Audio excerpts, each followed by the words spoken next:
I want to show you one of our many databases that we have available, one that will be particularly helpful for this censorship essay.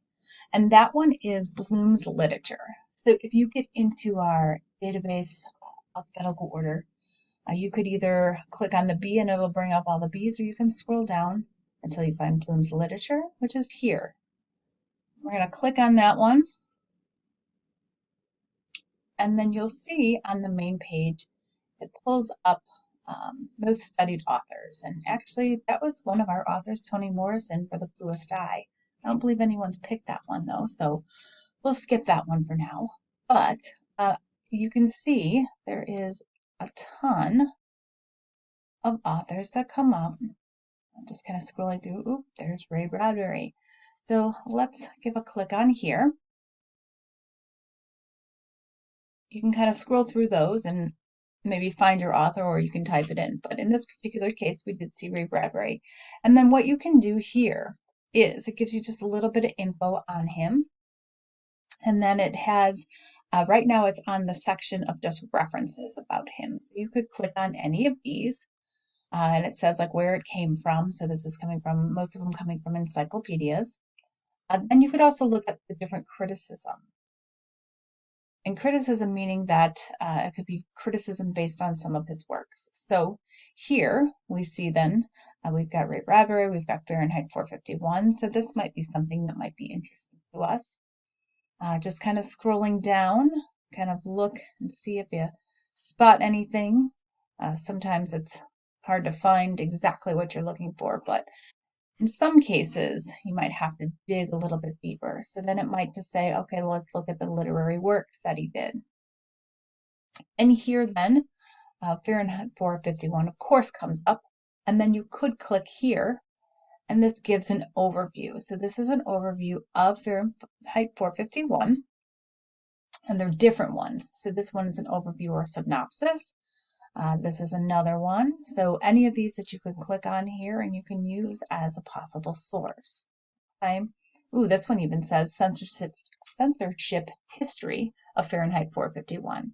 So this might be a good one then as well, and a possible source. So you can kind of scroll through these and see if this might be anything that's helpful for you, using as one of the sources.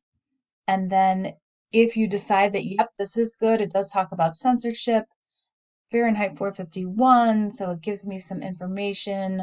It says that they, over 75 passages were modified to eliminate such words as hell, damn, and abortion within the book. So that was one of the problems that they have with Fahrenheit 451. So if you decide this is a source you want to use, then you can click here on the citation. And then it does have it on MLA. So then you could take this and you could copy and paste this for your works cited page. Copy and paste it onto your works cited page. A couple things that you want to remember is it's not going to bring in this italicized part. So you'll have to make sure that you're italicizing that, and then this is not Times New Roman 12, so you're going to have to worry about that then too. And then it doesn't have that indentation on the second and third line, so you'll have to fix that stuff. But overall, it would be easy to just copy and paste this, then figure out the whole, what do I need next in the whole works cited page. But then moving on, just to kind of show you a couple more, if we go to the home page.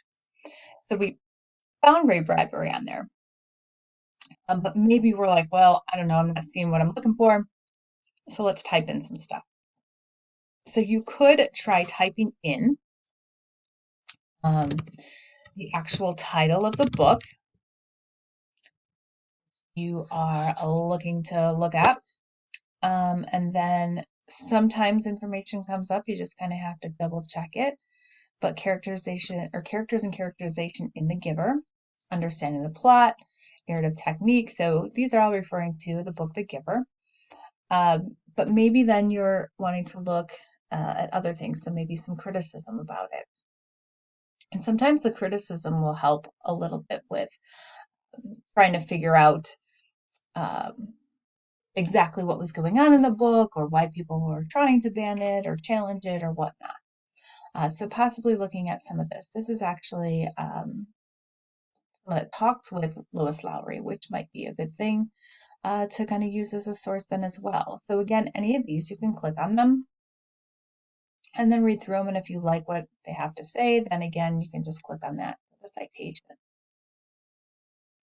Another one, let's see, you could try typing in their names too, but as you notice, like going to the home page, how they do them is the last name and then the first name. So when you're typing them in here, that's probably what you'll want to try then as well. So we'll do Walker, and then there it comes up, Alice. And then it'll bring up stuff about Alice Walker.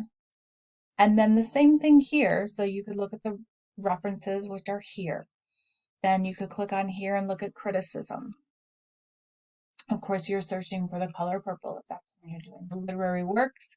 So here, then you would go to, scroll down and find the color purple. Down here, and then here is the overview of the color purple. So again, just some other places, and these are all just overviews of it, and you can click on any of these and use those as a possible source. So Bloom's literature is focusing specifically on literature, which is what you're doing with the censorship essay. So this might be a database that you want to look into for sure. Give it a try. If you have any questions, let me know.